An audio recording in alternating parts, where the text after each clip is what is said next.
The strait that was never just water. Choice often appears only after geography has already narrowed the path. Between the coast of Fujian and the western shore of Taiwan lies a strip of ocean barely 100 miles wide at its narrowest point. Close enough to see across on a clear day, far enough to make crossing an act of enormous consequence. For more than 70 years, this strait has shaped what governments, militaries, and economies could and could not do, long before any of them announced a decision. This is the story of a channel of water that decided more than the people who tried to control it. The Taiwan Strait is shallow, often under 100 meters, and swept by monsoon winds that reverse direction with the seasons. Its currents are unpredictable, its weather windows narrow. To the west lies the Chinese mainland, densely populated, industrially vast, connected by rail and highway to the interior of a continent. To the east lies an island of mountainous terrain, its habitable land compressed onto a narrow western coastal plain. Its eastern face a wall of cliffs facing the open Pacific. Between them, the strait functions as both barrier and corridor. Too wide for easy invasion, too narrow to ignore, positioned directly across the sea lanes that carry a significant share of global trade between Northeast Asia and the rest of the world. Ships bound for Japan, South Korea, and beyond funnel through this passage, because the alternative routes add days and fuel costs that compound across thousands of vessels a year. The listener should recognize this immediately.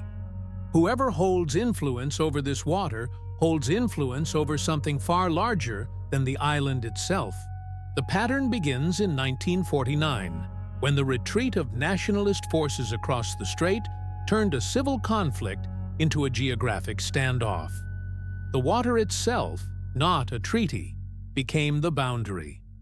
Amphibious crossing under fire was, and remains, one of the most logistically demanding operations in warfare, vulnerable to weather, exposed to interdiction, dependent on sustained naval and air superiority that cannot be assumed, only built over years.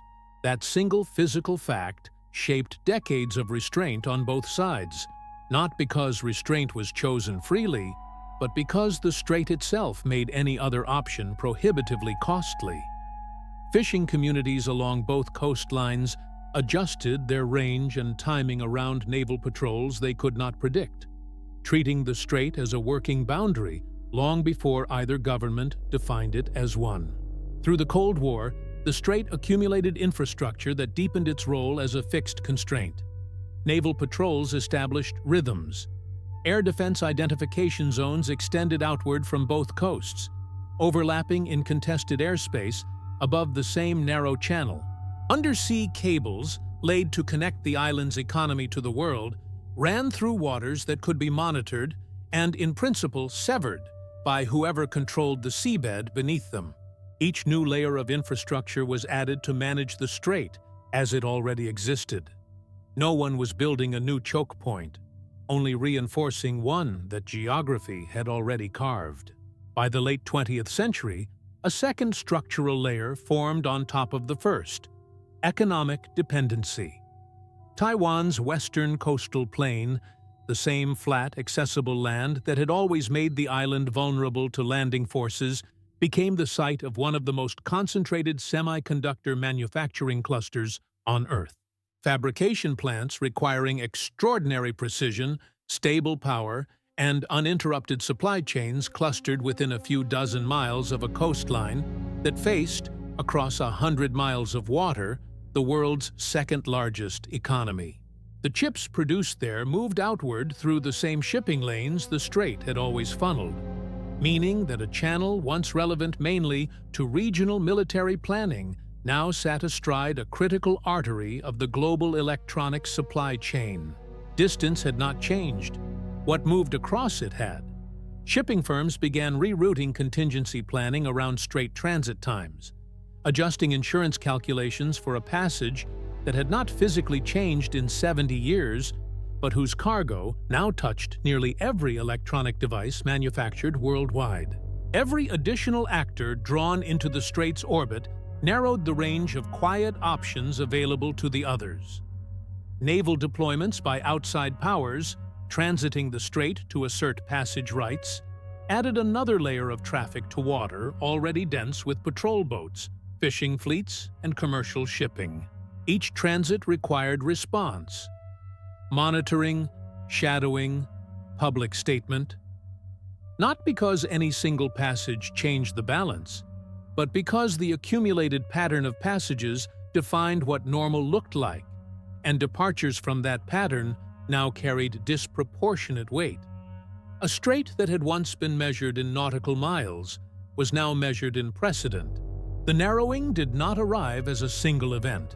It arrived as repetition, patrol after patrol, cable after cable, fabrication plant after fabrication plant, each one reasonable in isolation, each one reducing the space in which any government could act without consequence, rippling outward across a global economy that had, by now, built itself around the assumption that this 100 miles of water would remain passable, contested, and unresolved all at once. By the third decade of the 21st century, recognition had caught up to accumulation.